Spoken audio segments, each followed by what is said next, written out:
Hey, welcome back to Legends of Skyward. So in this video we are going to actually enter into the next dungeon.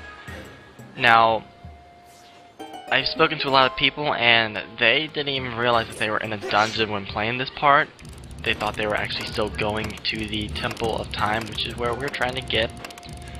And before we do any of that, we just activate all 3 power generators, and now we need to kind of activate this thing, which will bring up the mines, the Lanayru mines, which lead to a path to the Temple of Time. But what you have to do is, if you check your map, you'll see the location of these 3 icons, which is where the generators were in comparison to this, and you just gotta put them in slot. If you don't do it the right way, then it won't work. But if you don't want to figure it out, here's my video, and you can see where the different icons go. Easy peasy.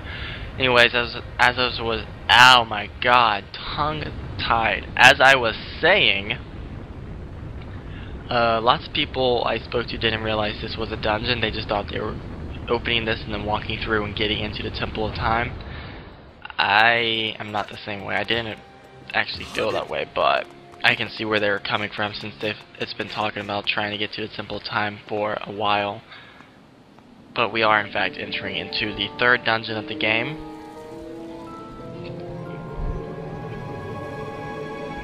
And this is also one of the most... This is where Nintendo starts to show their creativity, I feel. The first 2 dungeons were pretty straightforward, and this one actually has a lot of unique features to it, which we will begin to see here shortly. And it's a Lanayru Mining Facility. It's kind of like a half desert, half technological thing. And sorry, I'm eating and drinking while I'm doing this. It's 12 a.m. and I'm going to bed here, and I just got home from a party, and I am hungry and thirsty. I know it's not the munchies. So what we're doing is I see one of those statues over there, and of course whenever we see one of those statues you need to just drop a bomb into its hand. But just like the Lanayru Desert, Timeshift Crystals are going to play a humongous role in this desert, or in this dungeon, and we will be using them quite extensively for a variety of different puzzles, and they get pretty unique. So what we need to do is use the bomb and the beetle. We can pull the switch and open the door, continue on into the deeper into the dungeon.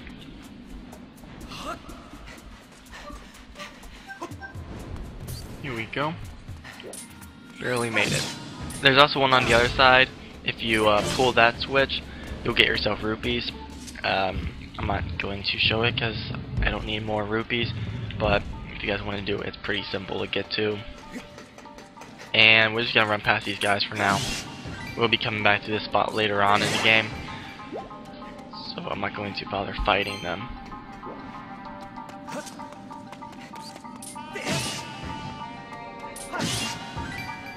So anyways, we're back here, and what we need to do is push this block over. There's other blocks that you see here on both sides, and we'll be getting to those later on. So right now we can just push that over so we can climb up here and make ourselves a new platform to get to this higher level. So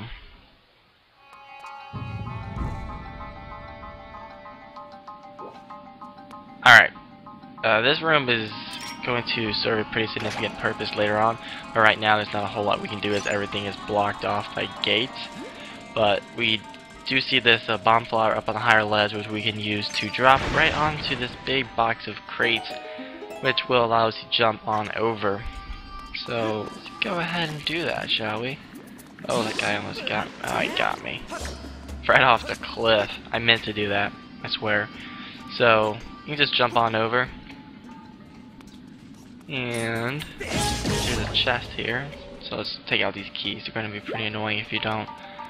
Let's see what is in the chest. It'd be one of a billion things, but it is a key. Small key. Tiny little key. Cutest of all keys.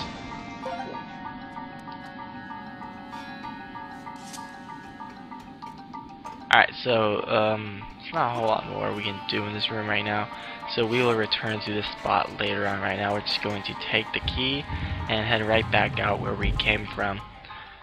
And I mentioned earlier there's that spot, there's those two enemies that they regenerate their heads if you don't cut them all off at the same time.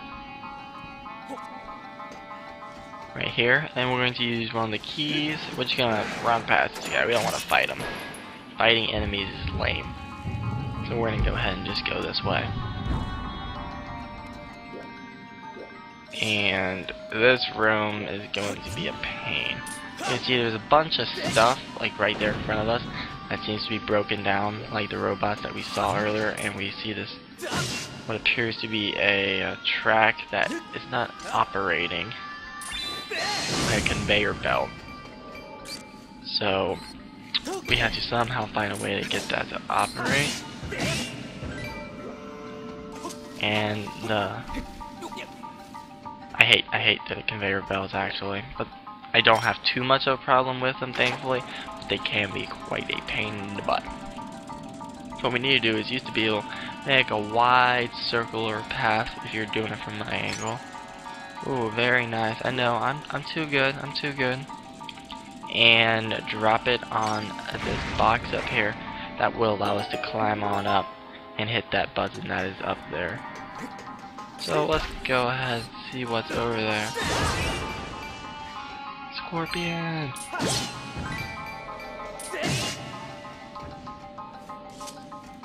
Alright, so doing that. Let's hit that button now, see what happens. Timeshift Crystal will open up. If you step off the button, the gate will shut again, so you need to use the beetle.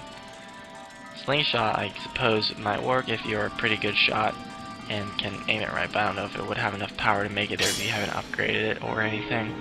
So let's go ahead and use the beetle. And that's going to put everything back in time, and of course everything's going to come alive. All those broken down structures we saw are now those BMO statues, and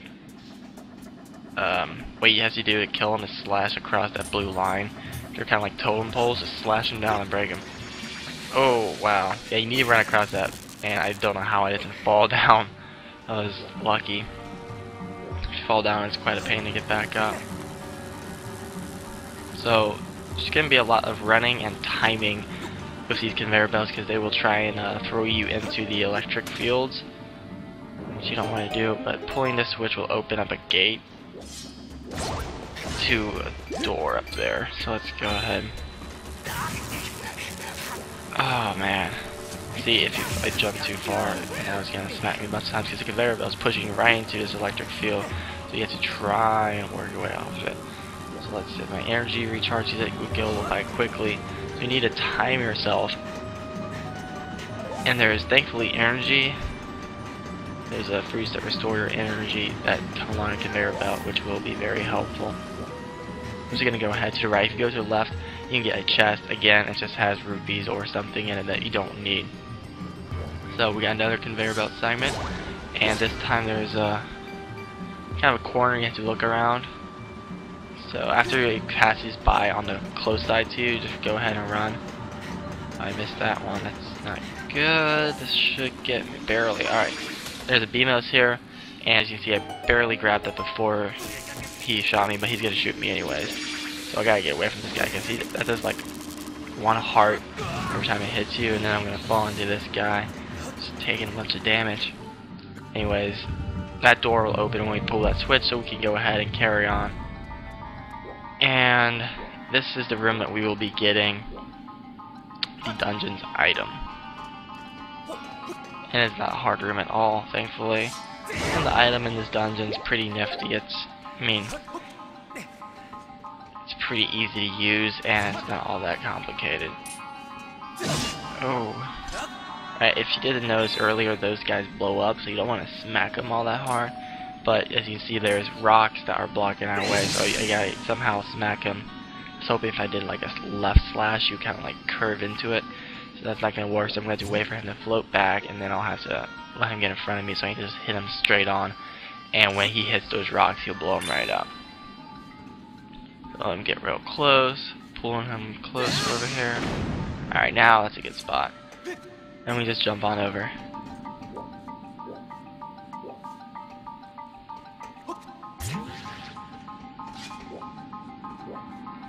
Alright, so from here on out, it's just jumping from platform to platform. Just aim your jumps and you should be fine. So, let's see, there's a chest right here. Let's see what's inside. It's the Luigi's Mansion vacuum, but not. It's a Gust Bellows. Kind of like the item in the Minish Cap, where you can blow things and suck things. In this game, it only blows. There is no sucking. Unless you can upgrade it to make it suck, but I do not believe you can. But yeah, this reminds me of the Luigi's Mansion vacuum cleaner. Except again, it's not sucking it, it just blows. You see those dirt mounds, if you can blow those, and there's normally rupees or something hidden inside. But you can also blow these scorpions off because they're pretty lightweight, so you can just blow them out of your way. And you can blow these puffer fish that explode. And you have a little bit more control about your angle, so you can knock them right down. So we're gonna head over here real quick and make a shortcut for if we ever need to come back in this room for any reason. We can push this down. For some reason he wanted to jump down, so it's a good thing I pushed that. So alright, now we're just gonna head up here. And when we get to this next room, I'm going to create a shortcut. It's in that room that we saw earlier where we got the small key, and I mentioned that it's a pretty important room to the dungeon. We'll be making a shortcut there. And as you can see, you can just blow through all these piles of dirt, rupees underneath that one. This one's just blocking the door. So when we get in this next room, I'm going to make a shortcut, and that's pretty much going to be the end of the video. In the next video, we'll be advancing further on to the dungeon, and that's about it. We won't be completing it in the next video. It's actually a fairly large dungeon. I think this might be the longest one in the game. So until next time, subscribe, like, and don't forget